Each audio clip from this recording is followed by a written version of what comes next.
আজি পুনৰ সিবিআই আদালতত হাজিৰ কৰোৱা হ'ব সুমি তাৰ্কিক আৰু বিশাল ফুকনক। সুমি বৰা আৰু তাৰ্কিক বৰাই সিবিআই আদালতত জামিন আবেদন দাখিল কৰিছে। আজি আবেদনৰ শুনানি গ্ৰহণ কৰিব আদালতে। ইফালে আজি বিশাল ফুকনৰ জামিনৰ শুনানি গ্ৰহণ কৰিব উচ্চ ন্যায়ালয়ে। পূৰ্বৰ শুনানিত আৰক্ষীক কেছ ডায়েৰী দাখিলৰ নিৰ্দেশ দিছিল আদালতে। বুধবাৰে সুমি বৰা, তাৰ্কিক বৰা আৰু বিশাল ফুকনক সিবিআইৰ আদালতত হাজিৰ কৰোৱা হৈছিল। গোচৰটোৰ সাক্ষ্য গ্ৰহণৰ বাবে আদালতলৈ অনা হৈছিল তিনিওকে। আৰু আজি তেওঁলোকে যি সিবিআইৰ আদালতত জামিন আবেদন কৰিছে, সেই জামিন আবেদনৰ শুনানি গ্ৰহণ কৰিব। আৰু আজি পুনৰ আদালতত হাজিৰ কৰোৱা হ'ব সুমি বৰা, তাৰ্কিক বৰা আৰু বিশাল ফুকনক। সিবিআইৰ আদালতত আজি শুনানি গ্ৰহণ কৰিব তেওঁলোকৰ জামিন আবেদনৰ। আমি আপোনালোকক দেখুৱাইছোঁ কালিৰ দিনটোত যিহেতু আদালতত হাজিৰ কৰোৱা হৈছে সুমি বৰা, তাৰ্কিক বৰা আৰু বিশাল ফুকনক।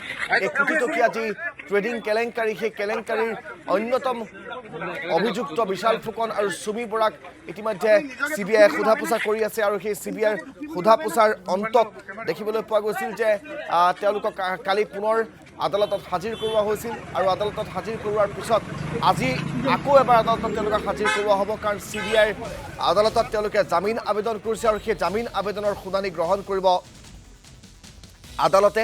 ইয়াৰ পূৰ্বৰ যি জামিন আবেদনৰ শুনানি গ্ৰহণ কৰা হৈছিল, তেতিয়া আৰক্ষীক সিবিআই আদালতে কেছ ডায়েৰী ফাইল কৰিবলৈ বা কেছ ডায়েৰী জমা দিবলৈ কৈছিল বা নিৰ্দেশ দিছিল। আৰু তাৰপিছত আজি পুনৰবাৰ সেই জামিন আবেদনৰ ওপৰত শুনানি গ্ৰহণ কৰিব সিবিআইৰ আদালতে।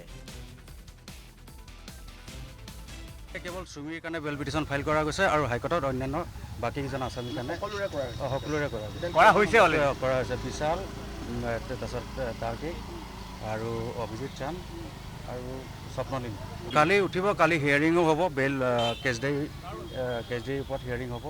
হিয়াৰিং হোৱাৰ পিছত আদালতে অৰ্ডাৰ পাছ কৰিব। হাজিৰ নকৰে কালি হাজিৰ। সুমিৰ বেল পোৱাটো প্ৰায় নিশ্চিত। এতিয়া মহামান্য আদালতৰ মানে কোৰ্টত আছে। আমি এতিয়া একো ক'ব নোৱাৰোঁ এই বিষয়ে। কোৰ্টে কি নিৰ্ণয় দিয়ে কালিহে গম পোৱা যাব।